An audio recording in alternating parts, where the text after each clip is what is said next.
Namaskar. Welcome to the Expert Legal Advice once again. Friends, today I am going to highlight some very relevant clauses relating to the shareholders agreement.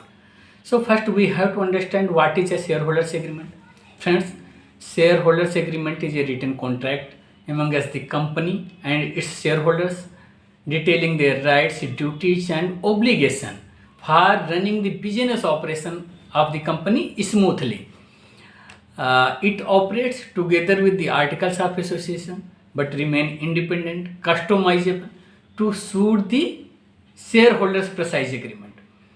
The enforceability of the shareholders' agreement majorly depends on its conformity with the Indian Contract Act 1872, the Companies Act 2013, and rules framed thereunder. It shall include the rights, duties, and obligations within the provisions of Companies Act 2013 and the Indian Contract Act 1872, ensuring the enforceability and compliance with the corporate laws of India.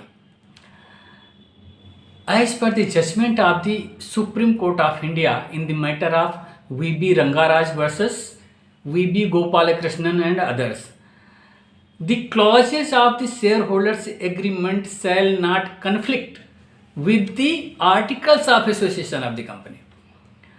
Shareholders agreement plays a vital role in success of a business.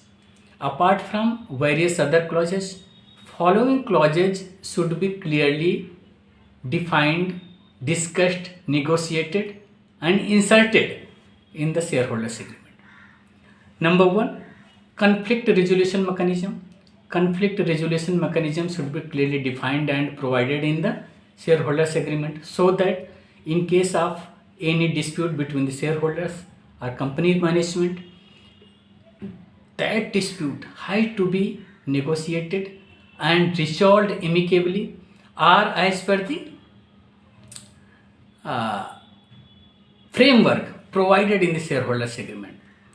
Interest protection mechanism should be clearly defined and provided in the shareholders agreement so that the interest of majority shareholders and minority shareholders both can be balanced and maintained while running the successful business. Preemptive rights. Preemptive rights gives existing shareholders to access new shares before they are offered to the new shareholders so that they can maintain their ownership and voting rights in the company. Anti-dilution clause.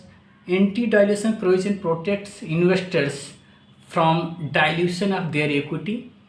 Means whenever any fund will be raised by the company and fund will be provided by a third party, the third party will get some shares. So in that case, the pro rata basis shares can be offered to the existing shareholders so that their rights, powers will not get diluted. Right of first offer. The selling shareholder obligates to give first offer to the existing shareholders while the selling shareholders wish to exit from the company or wish to sell their stake in the company.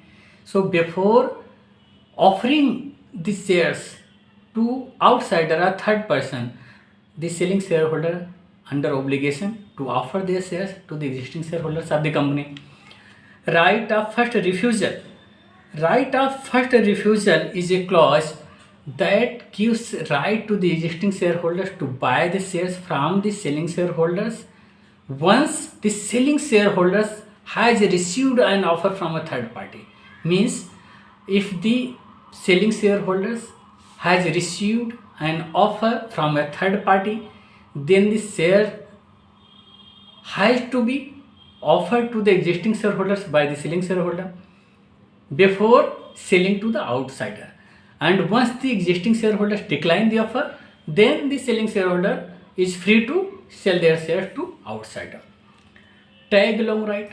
Tag along right protect the minority shareholders while the majority shareholders selling their stake to other person or to the outsider and allow the minority shareholder to join in the transaction, so that the interest of minority shareholder will not get diluted. Drag along right. Drag along right allow majority shareholder to force the minority shareholder to sell their stake, while majority shareholder selling the company to the potential buyer, so that the potential buyer can acquire 100% stake of the company. Affirmative rights. Affirmative rights require the company to obtain consent and approval from certain shareholders in company decision. I mean, significant decision of the company should be taken with the majority of the shareholders, and in majority of shareholders, the affirmative rights given to the certain shareholders and has been provided in the shareholders agreement, so that they have say on that significant decision of the company. What are these significant decisions? That may include amending the charter of the company, shifting registered office from one state to another, merger and acquisition, restructuring, acquisition of other businesses, entering into new line of business. So these kind of significant decisions have to be taken with the affirmative consent of the majority of shareholders who have been given the affirmative rights in these matters. Sweat equity and ESOP related provisions should be clearly defined and provided in the shareholders agreement. Dividend policy should be clearly defined and inserted in the shareholders agreement, so that the dispute will not arise in future. Governance mechanism should be clearly provided. Exit strategy is very important clause that should be clearly defined, negotiated and provided in the shareholder agreement. In which situation and in which way the exit can be done by a shareholder. Regulatory compliance related provisions. Arbitration clause is very much necessary, that has to be provided in the shareholders agreement, so that in case of any dispute between the parties first resolve that amicably and thereafter by arbitration, so that the long court proceedings will not get into picture. Governing law related clauses.